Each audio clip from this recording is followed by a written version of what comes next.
बहुत पुराने जमाने की बात है। एक राजा था। उसके महल में एक बहुत सुंदर बाग था। बाग में तरह तरह के फूलों के पौधे और कई तरह के मीठे फलों के पेड़ थे। लेकिन इस बाग में सबसे खास बात थी एक चीज, एक सेब का पेड़ जिसमें सोने के सेब लगते थे। राजा ने इस पेड़ की देखभाल का खास इंतजाम रखा था। जब इसके फल पकते थे तो चौकीदार रात दिन पेड़ का पहरा दिया करते थे ताकि कोई सोने का सेब चुरा कर ना ले जाए। लेकिन एक दिन की बात है कि बाग के माली ने जब सोने के सेबों को गिना तो उसमें से एक सेब गायब था। उसने दौड़कर राजा को खबर दी। राजा फौरन बाग में पहुंचा।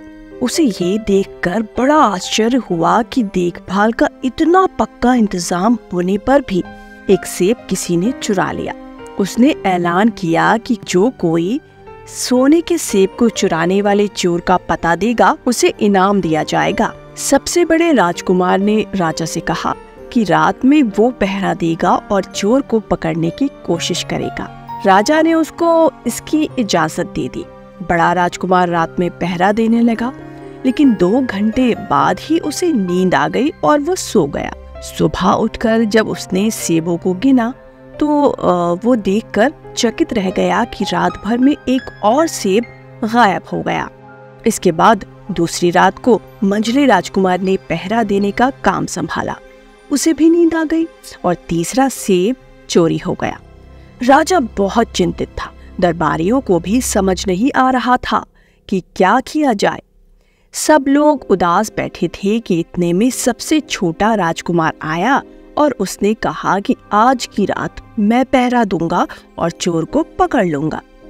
राजा इस राजकुमार से खुश नहीं रहता था।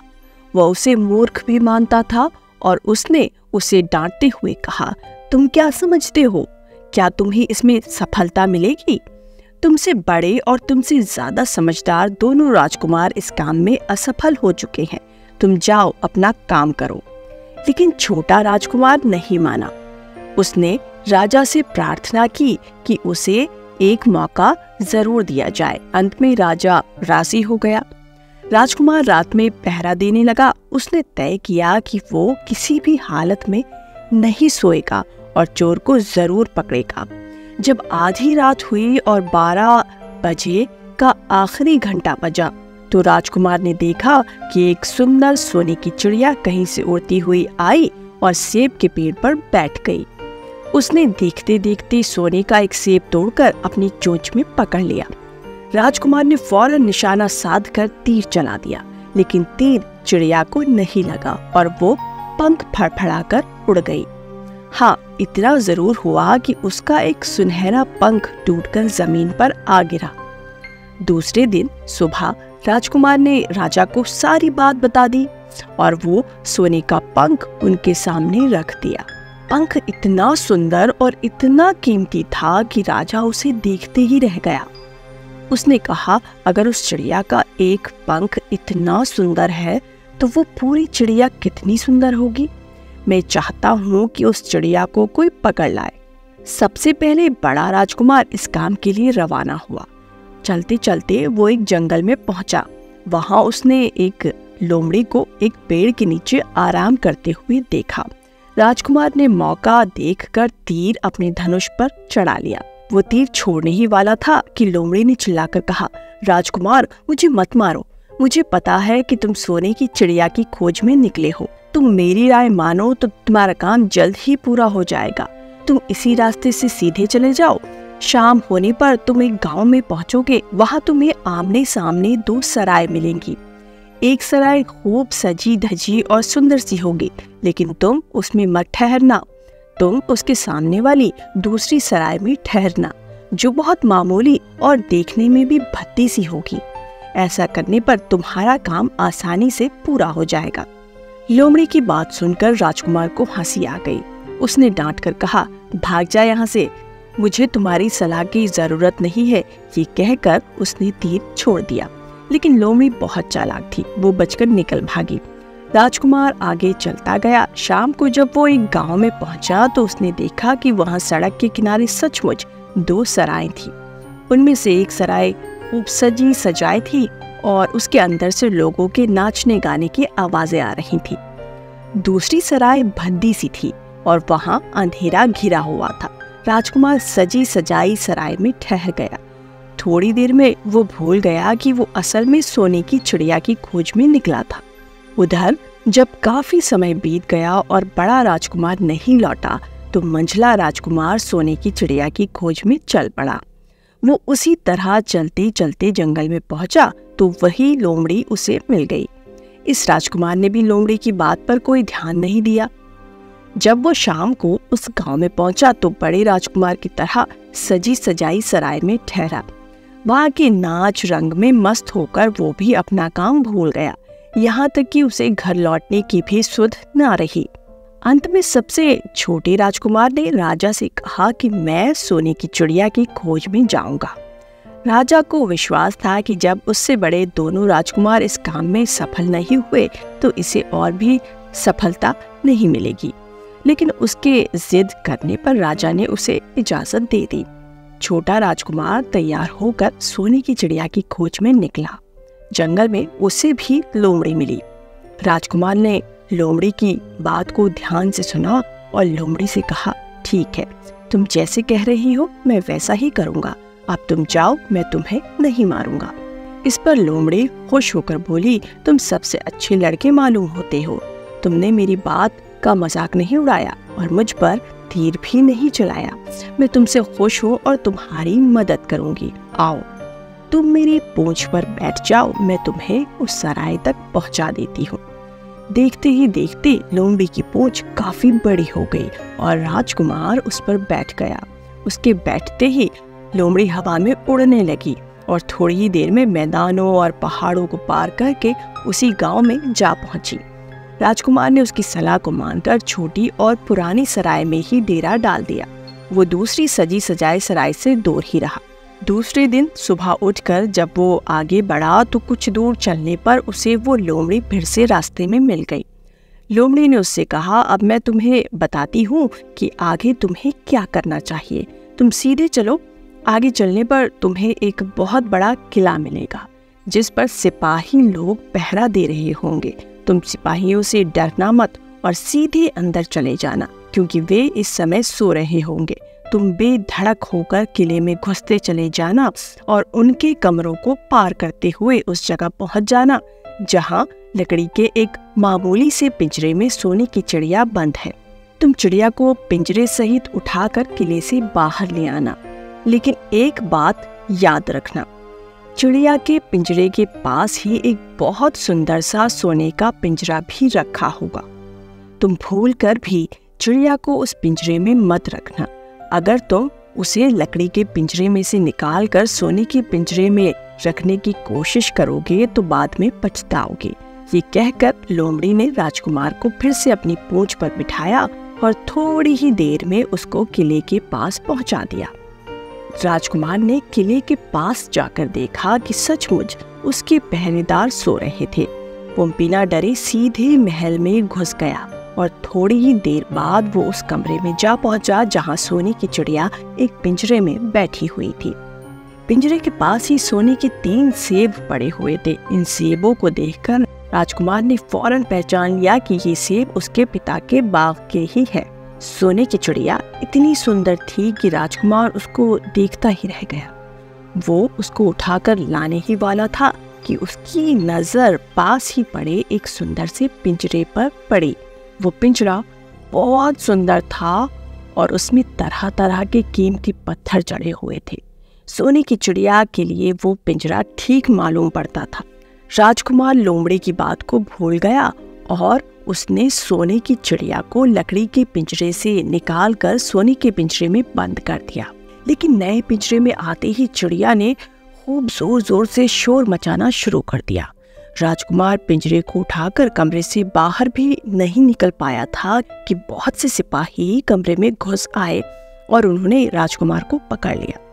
अब राजकुमार को अपनी भूल का पता चला। उसे याद आया कि लोमड़ी ने उससे कहा था, लेकिन अब क्या हो सकता है। सिपाही उसे खींचते हुए राजा के दरबार में ले गए। राजा के पूछने पर राजकुमार ने सारी बात सुनाई। राजा बोला, तुम मेरे महल में चोरी करने के लिए घुसे थे, मैं तुमको माफ नहीं कर सकता। तुम्हें फांसी की सजा दी जाएगी, लेकिन मैं तुम्हें एक मौका देता हूँ। अगर तुम मेरे लिए सोने का घोड़ा ला दो तो मैं न सिर्फ तुम्हें छोड़ दूंगा बल्कि सोने की चिड़िया भी तुमको दे दूंगा। राजकुमार को अपनी जान बचाने के लिए राजा की शर्त माननी पड़ी। अब वो सोने के घोड़े की तलाश में निकला। किले के बाहर जाने पर उसने देखा कि लोमड़ी उसका इंतजार कर रही है। उसने लोमड़ी को सारी बातें बताई। लोमड़ी ने निराश होते हुए कहा, मैं अब तुम्हारी कोई मदद नहीं करूंगी। तुमने मेरे कहे अनुसार काम नहीं किया। मैंने जिस तरह से कहा था, अगर तुम उस तरह से काम करते तो इस मुसीबत में नहीं फंसते, पर सोने की चिड़िया तुम्हें मिल जाती। राजकुमार बोला, इस बार मुझे माफ कर दो, मुझसे गलती हो गई। मेरा काम तुम्हारी सहायता के बिना नहीं चलेगा। मुझे राजा ने सोने का घोड़ा लाने के लिए कहा है, वरना वो मुझे फांसी पर चढ़ा देगा। लोमड़ी ने कहा, खैर, मैं तुम्हें माफ करती हूँ। अब तुम ऐसा करो कि मेरी पूंछ पर बैठकर सीधे चले चलो।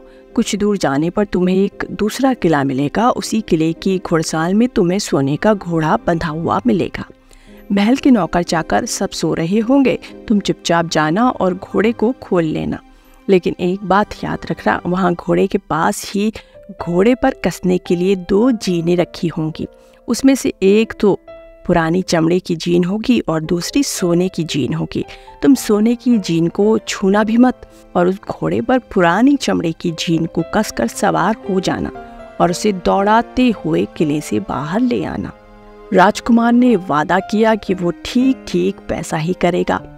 लोमड़ी ने उसको अपनी पूंछ पर बैठाया और कुछ ही देर में वो उसे किले के पास ले गई। किले के पास पहुंचते ही लोमड़ी ने उसे नीचे उतारा और फिर वहां से चली गई। राजकुमार सीधा फाटक से किले में घुस गया। अंदर जाकर उसने देखा कि वहां के सभी नौकर चाकर सो रहे हैं। थोड़ी ही देर में वो किले की घुड़साल में जा पहुंचा। वहां एक बहुत सुंदर सुनहरा घोड़ा बंधा हुआ था। राजकुमार ने पास जाकर देखा कि वो घोड़ा सचमुच सोने का था। ऐसा सुंदर घोड़ा उसने सपने में भी नहीं देखा था। उसने आगे बढ़कर घोड़े को खोल लिया। जब वो बाहर निकलने लगा तो उसकी नजर एक कोने में पड़ी हुई सोने की जीन पर पड़ी। ये जीन बहुत सुंदर थी। उसमें हीरे मोती जड़े हुए थे। उसके पास ही एक फटी पुरानी चमड़े की जीन पड़ी हुई थी। इतने सुंदर घोड़े पर पुराने चमड़े की जीन कसना राजकुमार को कुछ अच्छा नहीं लगा। उसने सोने की जीन उठा ली और घोड़े पर कसना शुरू किया। इतने में घोड़ा जोर से हिनहिना उठा। किले के नौकर चाकर जाग गए। थोड़ी ही देर में राजकुमार पकड़ लिया गया। राजकुमार को सिपाहियों ने हाथ बांधकर अपने राजा के सामने पेश किया। राजा ने सारी बातें सुनकर कहा, तुमने मेरे घोड़े को चुराने की कोशिश की है, इसलिए तुम्हें फांसी की सजा दी जाएगी। लेकिन अगर तुम मेरा एक काम कर दो तो मैं तुम्हें छोड़ सकता हूँ। यहाँ से कुछ ही दूर एक सोने का महल है। उसमें बहुत सुंदर राजकुमारी रहती है। अगर तुम अपनी जान बचाना चाहते हो तो उस राजकुमारी को मेरे पास ले आओ। तुम्हें इनाम में ये सोने का घोड़ा दे दूंगा। बेचारा राजकुमार, वो फिर से एक नई मुसीबत में फंस गए। उसे मजबूर होकर राजा की शर्त माननी पड़ी। अब वो सोने के महल की खोज में निकला। कुछ दूर चलने पर फिर उसे वो लोमड़ी मिली। पता नहीं कैसे लोमड़ी को सारी बातें मालूम हो गई। वो बोली, देखो, तुमने इस बार भी मेरी बात नहीं मानी। मेरी बात मान जाते तो ये नई मुसीबत तुम्हारे गले नहीं पड़ती। खैर, मुझे तुम पर दया आ रही है, मैं तुम्हारी मदद करूंगी। चलो, मैं तुमको सोने के महल के पास पहुंचाई देती हूँ। तुम महल के बाहर ही कहीं पीछे छिपे रहना। जब उसमें से शाम को राजकुमारी तालाब में नहाने के लिए बाहर आए तो तुम आगे बढ़कर उसका हाथ पकड़ लेना। जैसे ही तुम उसको छुओगे, राजकुमारी तुम्हारे साथ आने के लिए राजी हो जाएगी। लेकिन एक बात याद रखना, तुम उसको वहां से अपने साथ ले आना। उसे वापस महल में मत जाने देना। वो तुमसे कहेगी कि मैं अभी अपने माता पिता से मिलकर आती हूँ, लेकिन तुम उसकी बातों में मत आना, वरना फिर मुसीबत में फंस जाओगे। ये कहकर लोमड़ी ने फिर से अपनी पूंछ फैला दी और राजकुमार उस पर बैठ गया। देखते देखते लोमड़ी हवा में उड़ती हुई कुछ देर बाद सोने के महल के पास जा पहुंची। महल के पास पहुंचते ही राजकुमार एक पेड़ की आड़ में छिपकर बैठ गया। शाम को जब राजकुमारी नहाने के लिए किले से बाहर आई तो राजकुमार ने हिम्मत करके आगे बढ़कर उसका हाथ पकड़ लिया। उसके छूते ही राजकुमारी उसके साथ चलने के लिए तैयार हो गई। वो बोली, राजकुमार, तुम मुझे जहाँ भी ले जाना चाहोगे मैं तुम्हारे साथ चलूंगी, लेकिन मुझे थोड़ी देर के लिए अपने माता पिता से मिलके आने दो। राजकुमार ने कहा, नहीं, ये नहीं होगा, तुम्हें तुरंत मेरे साथ चलना पड़ेगा। लेकिन राजकुमारी रोने लगी। इतनी सुंदर राजकुमारी को रोते देखकर राजकुमार का मन पिघल गया। अंत में वो राजी हो गया और बोला, जाओ थोड़ी देर के लिए माता पिता से मिल आओ, लेकिन फिर तुरंत बाहर चली आना। लेकिन राजकुमारी ने जैसे ही किले में पैर रखा, किले के पहरेदार जाग गए और उन्होंने राजकुमार को पकड़ लिया। राजकुमार बहुत पछताया, लेकिन अब क्या हो सकता था। सिपाहियों ने उसे अपने राजा के सामने पेश किया। राजा बहुत निराश था। उसने उसी वक्त हुक्म दिया, इस राजकुमार को फौरन फांसी पर चढ़ा दिया जाए। ये सुनकर राजकुमार रोने गिड़गिड़ाने लगा। इस पर राजा ने थोड़ी देर विचार करने के बाद कहा, मैं अपनी आज्ञा वापस नहीं ले सकता, लेकिन अगर तुम मेरा एक काम कर दो तो तुम्हारी जान बच सकती है। हमारे किले के ठीक सामने ये जो बड़ा पहाड़ है, उसके कारण हमारे किले की सुंदरता नष्ट होती है। अगर तुम 8 दिन में इस पहाड़ को खोदकर साफ कर दो तो हम तुम्हें क्षमा कर देंगे और राजकुमारी का विवाह तुम्हारे साथ कर देंगे। राजकुमार किले के बाहर आकर पहाड़ को देखने लगा। उसके हाथ में एक छोटी सी कुदाली थी। उसकी समझ में नहीं आ रहा था कि इतना बड़ा पहाड़ 8 दिन में वो कैसे खोद सकता है। फिर भी उसे अपनी जान तो बचानी ही थी, इसलिए वो पहाड़ खोदने लगा। धीरे धीरे 7 दिन बीत गए। इतने दिन लगातार खोदने पर भी पहाड़ का सिर्फ एक कोना ही खोद सका। वो दुखी होकर बैठ गया। उसे अब अपने पर बहुत अधिक क्रोध आ रहा था। वो मन ही मन कहने लगा कि अगर मैंने लोमड़ी की बात मान ली होती तो कितना अच्छा होता। लोमड़ी ने मुझको हर बार ठीक सलाह दी और मैं हर बार उसका कहना ना मानकर नई मुसीबत में फंस गया। राजकुमार इस तरह सिर झुकाए बैठा था कि अचानक उसे अपने पैरों के पास लोमड़ी की पूंछ हिलती दिखाई दी। उसने नजर उठाकर देखा, सचमुच वो लोमड़ी खड़ी थी। लोमड़ी ने मुस्कुराते हुए कहा, क्यों, क्या हाल है? इस बार तो तुम्हारी मदद करने की मेरी जरा भी इच्छा नहीं थी, लेकिन मैं 7 दिन से तुमको पहाड़ खोदते देख रही हूँ। मुझे दया आ गई और मैं तुम्हारी मदद के लिए चली आई। जाओ, तुम बहुत थक गए हो, सो जाओ। मैं थोड़ी ही देर में तुम्हारा काम पूरा कर दूंगी। इस बार राजकुमार ने तय कर लिया था कि वो अब लोमड़ी जिस तरह कहेगी उसी तरह करेगा। वो चुपचाप उठकर एक तरफ सोने चला गया। थोड़ी ही देर में उसे नींद आ गई। सुबह जब वो सोकर उठा तो उसे अपनी आंखों पर विश्वास नहीं हो रहा था। वहाँ कहीं भी पहाड़ का नाम नहीं था और महल का सुंदर दृश्य दिखाई दे रहा था।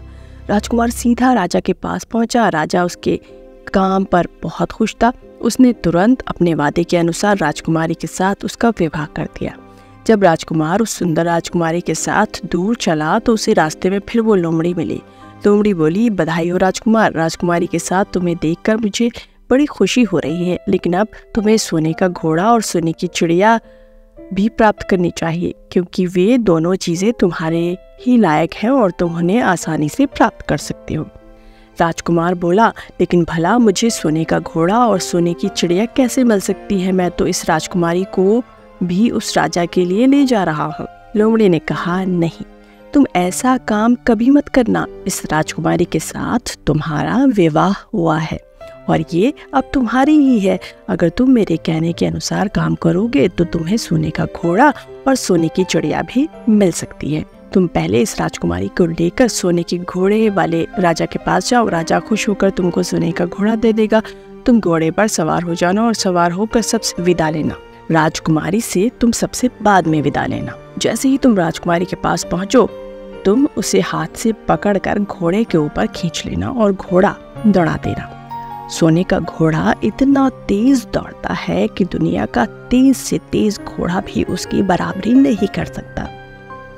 जाओ, तुम पहले इतना काम पूरा करो, इसके बाद आगे का काम मैं तुम्हें बाद में बताऊंगी। मैं तुम्हें वहाँ रास्ते में मिलूंगी। राजकुमार ने ठीक वैसा ही किया जैसा लोमड़ी ने कहा था। जब सोने के घोड़े वाले राजा ने खुश होकर उसे इनाम में सोने का घोड़ा दिया तो राजकुमार उस पर सवार हो गया और उससे विदा लेने लगा। अंत में वो राजकुमारी को उठाकर घोड़े को तेजी से दौड़ाता हुआ किले से बहुत दूर निकल आया। रास्ते में एक पेड़ के नीचे लोमड़ी उसका इंतजार कर रही थी। उसे देखकर लोमड़ी बोली, शाबाश, अब तुम सोने की चिड़िया भी प्राप्त कर लो। जब तुम सोने की चिड़िया वाले राजा के पास पहुंचोगे तो वो इस घोड़े को देखकर बहुत खुश होगा। तुम उससे कहना कि पहले सोने की चिड़िया का पिंजरा मेरे हाथ में दे दो, तब मैं ये घोड़ा तुमको दूंगा। जब वो पिंजरा तुम्हारे पास लाए तो तुम पिंजरा उसके हाथ से छीन लेना और घोड़े को दौड़ा देना। बस ऐसे चिड़िया तुमको मिल जाएगी और कोई तुम्हें पकड़ भी नहीं सकेगा। इस बार भी राजकुमार ने ठीक वैसा ही किया। वो राजकुमारी के साथ ही घोड़े पर बैठा रहा और जब राजा ने उसके हाथ में सोने की चिड़िया का पिंजरा दिया तो उसने देखते ही देखते एड़ मार दी और सोने का घोड़ा हवा से बातें करने लगा। कुछ दूर चलने पर लोमड़ी उसे मिली। राजकुमार ने उससे कहा, तुमने मेरी बड़ी मदद की है। तुम्हारी वजह से मुझे न सिर्फ सोने की चिड़िया मिली बल्कि सोने का घोड़ा और इतनी सुंदर राजकुमारी भी मिल गई। बताओ मैं तुमको क्या इनाम दूं? मैं तुमको कुछ ना कुछ जरूर देना चाहता हूँ। लोमड़ी ने कहा, अगर तुम खुश हो तो मेरा एक काम कर दो, तुम एक तीर चलाकर मुझे मार दो।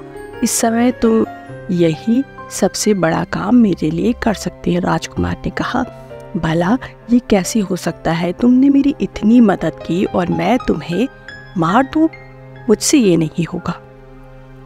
ये सुनकर लोमड़ी बड़ी दुखी हुई और बोली, अगर तुम मेरा ये काम नहीं कर सकते तो फिर ठीक है, जाओ, लेकिन मैं तुम्हारी भलाई के लिए ही कह रही हूँ कि तुम दो बातें ज़रूर याद रखना। एक तो तुम किसी कुएं की दीवार पर मत बैठना और दूसरे तुम ऐसे लोगों के लिए धन मत खर्च करना जिन्हें फांसी मिलने वाली हो। राजकुमार बोला, भाई तुम भी अजीब हो, तुम्हारी बातें मुझे समझ में नहीं आती। भला मैं कभी कुएं की दीवार पर क्यों बैठूंगा और ऐसे आदमियों पर धन क्यों खर्च करूंगा जिनको फांसी की सजा होने वाली हो। लेकिन लोमड़ी ने उसकी बात का कोई जवाब नहीं दिया और अलविदा कहकर वहां से चली गई। राजकुमार सोने का घोड़ा दौड़ाता हुआ आगे बढ़ा। राजकुमारी उसके साथ ही बैठी हुई थी और सोने की चिड़िया का पिंजरा उसके हाथ में था। कुछ ही देर में राजकुमार उस छोटे से गांव में जा पहुंचा जिसमें वे दोनों सराय थी। गांव के लोग और खास तौर से उसके बच्चे उसको देखने के लिए बाहर निकले। सोने के घोड़े पर इतने सुंदर राजकुमार के साथ बैठी एक राजकुमारी को देखकर सभी लोग चकित थे। इतने में राजकुमार ने देखा कि गांव के बगीचे में एक जगह बहुत से लोग जमा हैं और कुछ शोर हो रहा है। राजकुमार के पूछने पर लोगों ने बताया कि वहां दो आदमियों को फांसी देने की तैयारी हो रही है। राजकुमार उधर ही चल पड़ा। वहां पहुंचने पर उसने पहचान लिया कि जिन आदमियों को फांसी की सजा होने वाली है वो कोई और नहीं बल्कि उसके ही भाई थे। वे लोग तब से उसी सजी सजाई सराय में रह रहे थे और तरह तरह के बुरे काम कर रहे थे। वे जुआ भी खेलते थे और जुए में बहुत सा धन हार चुके थे। उन्होंने लोगों से बहुत सा रुपया उधार लिया था। इन्हीं सब बातों से चिढ़कर अब गांव वाले उन्हें फांसी पर चढ़ाने जा रहे हैं। राजकुमार भला ये कैसे होने देता। उसने लोगों से कहा कि मुझसे रुपया ले लो और इन लोगों को छोड़ दो। उसके बहुत कहने सुनने पर लोग राजी हो गए और उन्होंने उन दोनों आदमियों को रिहा कर दिया। राजकुमार अपने भाइयों को छुड़ाकर आगे चला। कुछ दूर चलने पर जंगल में उन्हें एक कुआं दिखाई दिया।